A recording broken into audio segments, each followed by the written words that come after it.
Assalamualaikum warahmatullahi wabarakatuh. Saya Hatati Oktaviani dari kelas 10 IPS 1. Saya akan mempresentasikan rancangan penelitian sosial. Rancangan penelitian sosial. A. Definisi menurut para ahli. 1.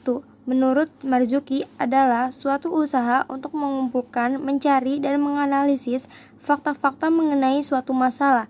2. Menurut Supranto adalah kegiatan yang dijalankan untuk memperoleh fakta-fakta atau prinsip-prinsip dengan sabar, hati-hati, dan sistematis. 3. Menurut Sutrisno Hadi adalah suatu usaha untuk menemukan sesuatu, mengisi kekosongan atau kekurangan, mengembangkan atau memperluas, dan menggali lebih dalam apa yang telah ada tetapi masih diragukan kebenarannya. B. Kegunaan penelitian. 1. Memperkuat ilmu pengetahuan. 2. Membina dan mengembangkan ilmu pengetahuan. C. 3 syarat penting dalam mengadakan penelitian. 1. Sistematis. Penelitian dilaksanakan menurut pola tertentu dari yang paling sederhana sampai yang kompleks hingga tercapai tujuan secara efektif dan efisien. 2. Terencana. Penelitian dilaksanakan secara sengaja dan langkah-langkah pelaksanaannya sudah dipikirkan sebelumnya. 3. Mengikuti prosedur ilmiah. Mulai awal sampai akhir kegiatan, penelitian dilakukan menurut cara-cara yang sudah ditentukan, yaitu prinsip memperoleh ilmu pengetahuan. D. Cara berpikir seorang peneliti. 1. Skeptis. Peneliti harus selalu menanyakan bukti atau fakta yang dapat mendukung suatu pernyataan. Ia tidak boleh percaya begitu saja pada satu hal tanpa adanya penjelasan atau bukti yang masuk akal. 2. Analitis. Penelitian harus selalu menganalisis setiap pernyataan atau persoalan yang dihadapi. 3. Kritis. Penelitian harus selalu mendasarkan pikiran dan pendapatnya pada logika serta menimbang berbagai hal secara objektif berdasarkan data dan analisis akal sehat. 4. Jujur. Seorang peneliti tidak dimasukkan keinginannya sendiri ke dalam data. 5. Terbuka. Seorang peneliti bersedia memberikan bukti penelitian dan siap menerima pendapat pihak lain tentang hasil penelitiannya. E. Sikap yang ada dalam diri seorang penelitian. 1. Objektif. Seorang penelitian harus dapat memisahkan perasaan pribadi dan fakta. Untuk menghasilkan penelitian yang baik, seorang peneliti harus bekerja sesuai dengan data yang diperoleh di lapangan dan tidak memasukkan perasaan pribadi yang sifatnya subjektif. 2. Kompeten. Seorang peneliti yang baik memiliki kemampuan untuk melakukan penelitian dengan menggunakan metode dan teknik penelitian tertentu. 3. Faktual. Seorang peneliti harus bekerja berdasarkan fakta yang diperoleh. F. Prosedur penelitian. Langkah-langkah yang digunakan sebagai alat untuk mengumpulkan data dan menjawab pertanyaan-pertanyaan dalam penelitian. G. Tahapan penelitian. 1. Mengidentifikasi masalah.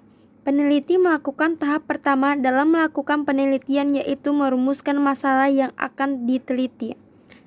Tahap ini merupakan tahap yang paling penting dalam penelitian karena semua jalannya penelitian akan dituntun oleh perumusan masalah. Tanpa perumusan masalah yang jelas, maka penelitian akan kehilangan arah dalam melakukan penelitian. 2. Membuat hipotesis. Jawaban sementara dari persoalan yang kita teliti. Perumusan hipotesa biasanya dibagi menjadi 3 tahap. Pertama, tentukan hipotesa penelitian yang didasari oleh asumsi penulis terhadap hubungan variabel yang sedang diteliti. Kedua, tentukan hipotesa operasional yang terdiri dari hipotesa H0 dan hipotesa 1H1. H0 bersifat netral dan H1 bersifat tidak netral. Perlu diketahui bahwa tidak semua peneliti memerlukan hipotesa, seperti misalnya penelitian deskriptif. 3. Studi literatur. Pada tahapan ini, penelitian melakukan apa yang disebut dengan kajian pustaka, yaitu mempelajari buku-buku referensi dan hasil penelitian sejenis sebelumnya yang pernah dilakukan oleh orang lain. Tujuannya ia untuk mendapatkan landasan teori mengenai masalah yang akan diteliti. Teori merupakan pijakan bagi peneliti untuk memahami persoalan yang diteliti dengan benar dan sesuai dengan kerangka berpikir ilmiah. 4. Mengidentifikasi dan menamai variabel. Melakukan identifikasi yang menamai variabel merupakan salah satu tahapan yang penting karena hanya dengan mengenal variabel yang sedang diteliti seorang peneliti dapat memahami hubungan dan makna variabel-variabel yang sedang diteliti. 5. Membuat definisi operasional. Definisi operasional adalah definisi yang menjadikan variabel-variabel yang sedang diteliti menjadi bersifat operasional dalam kaitannya dengan proses pengukuran variabel-variabel tersebut. Definisi operasional memungkinkan sebuah konsep yang bersifat abstrak dijadikan suatu yang operasional sehingga memudahkan penelitian dalam melakukan pengukuran. 6. Memanipulasi dan mengontrol variabel. Yang dimaksud dengan memanipulasi variabel ialah memberikan suatu perlakuan pada variabel bebas dengan tujuan peneliti dapat melihat efeknya bagi variabel tergantung atau variabel yang dipengaruhinya. Sedangkan yang dimaksud dengan mengontrol variabel ialah melakukan kontrol terhadap variabel tertentu dalam penelitian agar variabel tersebut tidak mengganggu hubungan antara variabel bebas dan variabel tergantung. 7. Menyusun desain penelitian. Desain penelitian khususnya dalam penelitian yang menggunakan pendekatan kuantitatif merupakan alat dalam penelitian di mana seorang peneliti tergantung dalam menentukan berhasil atau tidaknya suatu penelitian yang sedang dilakukan. Desain penelitian bagaikan alat penuntun bagi peneliti dalam melakukan proses penentuan instrumen pengambilan data, penentuan sampel, koleksi data, dan lainnya. Tanpa desain yang baik, maka peneliti yang dilakukan akan tidak mempunyai validitas yang tinggi. 8. Mengidentifikasi dan menyusun alat observasi dan pengukuran. Yang dimaksud pada bagian ini ialah tahap di mana seorang peneliti harus melakukan identifikasi alat apa yang sesuai untuk mengambil data dalam hubungannya dengan tujuan penelitiannya. Pada penelitian yang menggunakan pendekatan kuantitatif, biasanya peneliti menggunakan kuesioner khususnya dalam penelitian jenis ex post facto. 9. Membuat kuesioner dan jadwal interview. Dalam penelitian yang menggunakan pendekatan kuantitatif, kuesioner merupakan salah satu alat yang penting untuk pengambilan data. Oleh karena itu, penelitian harus dapat membuat kuesioner dengan baik. Cara membuat kuesioner dapat dibagi dua, yaitu dari sisi format pertanyaan dan model jawaban. Di samping kuesioner, alat pengambilan data juga dapat dilakukan dengan interview. Cara-cara melakukan interview diatur secara sistematis agar dapat memperoleh informasi dan atau data berkualitas dan sesuai dengan yang diinginkan oleh peneliti.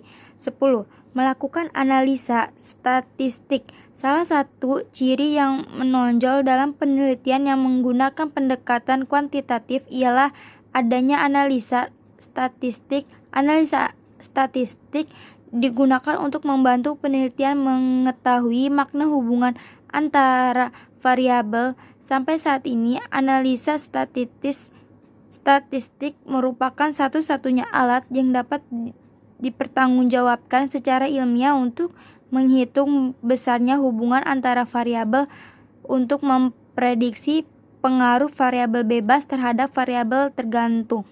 Untuk melihat besarnya persentase atau rata-rata besarnya suatu variabel yang kita ukur. 11. Menggunakan komputer untuk analisa data. Dengan berkembangnya teknologi komputer yang semakin canggih dan dituntunnya melakukan penelitian secara lebih cepat, serta kemungkinan besarnya jumlah data, maka seorang peneliti memerlukan bantuan komputer untuk melakukan analisa data. Banyak perangkat lunak yang telah dikembangkan untuk membantu peneliti dalam melakukan analisa data, baik yang bersifat pengolahan data maupun analisanya. Salah satu program yang populer ialah program SPSS. 12. Menulis laporan hasil penelitian. Tahap terakhir dalam penelitian ialah membuat laporan mengenai hasil penelitian secara tertulis. Laporan secara tertulis perlu dibuat agar peneliti dapat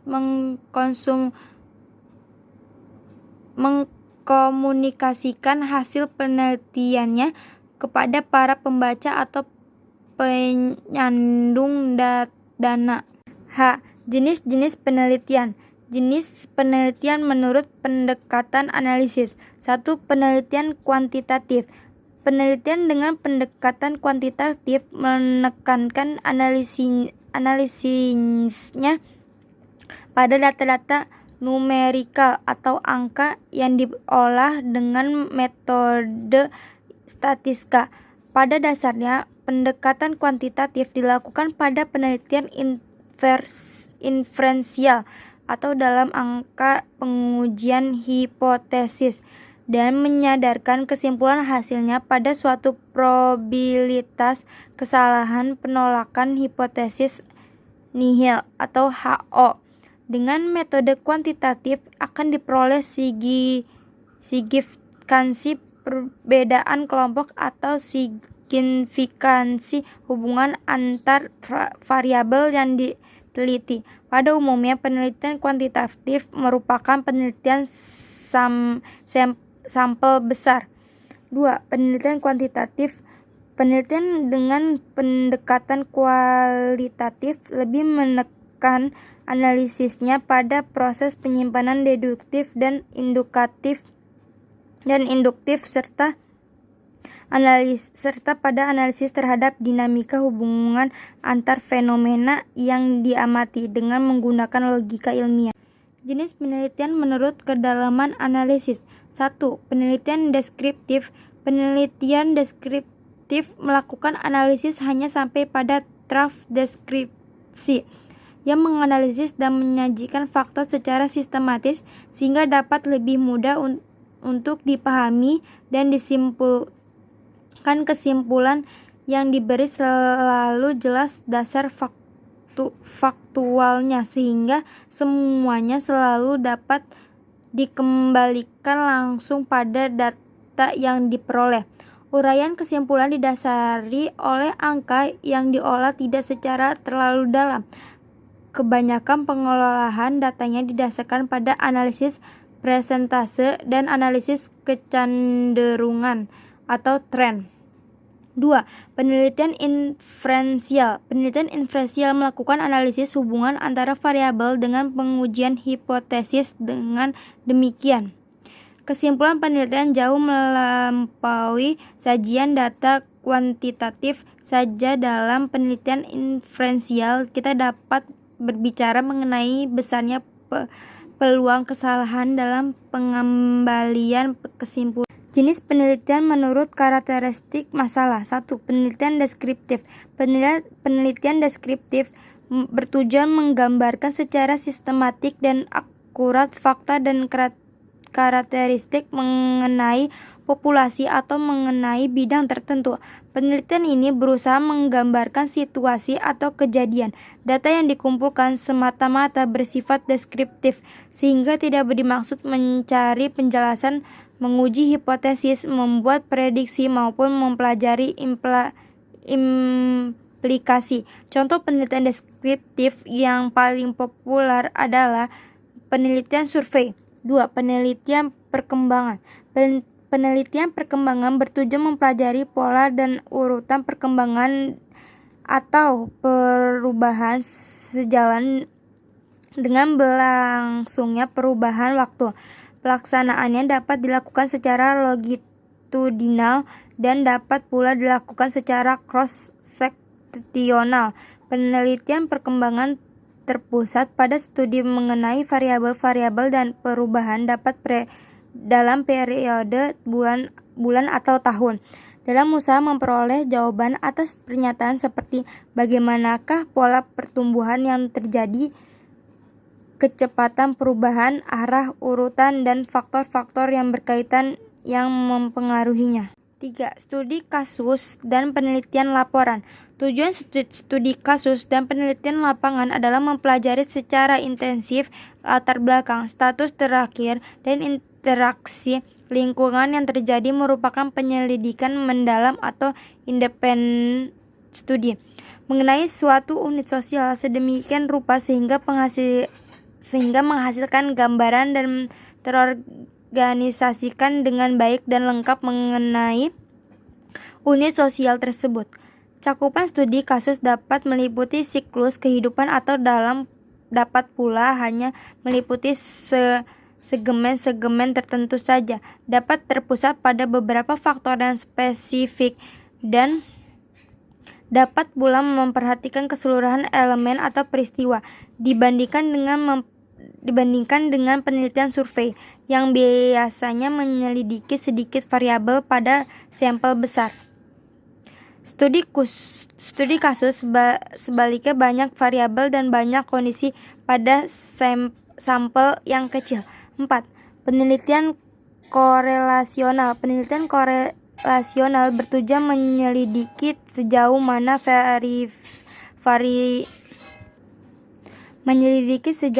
variasi pada satu variabel berkaitan dengan variasi pada satu atau lebih variabel lain berdasarkan koefisien korelasi. Penelitian ini sangat cocok bila variabel-variabel yang terlibat sangat kompleks dan tidak dapat diteliti lewat metode eksperimen, atau yang variasinya tidak dapat dikendalikan dengan penelitian korelasional. Pengukuran terhadap beberapa variabel serta saling berhubungan di antara variabel-variabel tersebut dapat dilakukan secara serentak dalam kondisi yang realistik. 5. Penelitian kausal komparatif. Melalui suatu penelitian kausal komparatif, hubungan sebab akibat dapat diselidiki lewat pengamatan terhadap konsekuensi yang sudah terjadi dan menegok ulang data yang ada untuk menemukan faktor-faktor penyebab yang mungkin terdapat di sana. Cara ini dapat dikatakan berlawanan dengan metode eksperimental yang mengumpulkan data di bawah suatu kondisi yang sangat terkendali. Pada hakikatnya, penelitian kausal komparatif adalah ex post facto, artinya data dikumpulkan setelah semua peristiwa yang diperhatikan terjadi. Kemudian peneliti memilih satu atau lebih efek atau variabel dependen dan menguji data dengan kembali menelusuri waktu, mencari penyebab, melihat hubungan, dan memahami artinya. Penelitian eksperimental murni. Penelitian eksperimental murni dilakukan untuk meneliti kemungkinan adanya hubungan sebab akibat di antara variabel-variabel dengan cara menghadapkan kelompok eksperimental pada beberapa macam kondisi pelakuan dan membandingkan akibatnya dengan satu atau lebih kelompok kontrol yang tidak dapat perlakukan. 7. Penelitian eksperimental semu.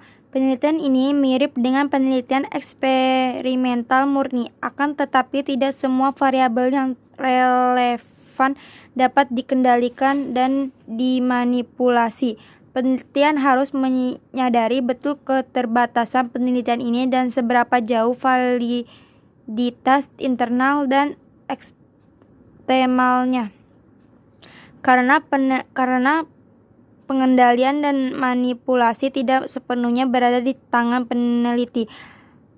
Maka ciri unik penelitian ini adalah adanya metode kontrol parsial yang berdasarkan pada identifikasi yang seksama terhadap faktor-faktor yang dicurigai akan mempengaruhi validitas internal dan validitas eksternal.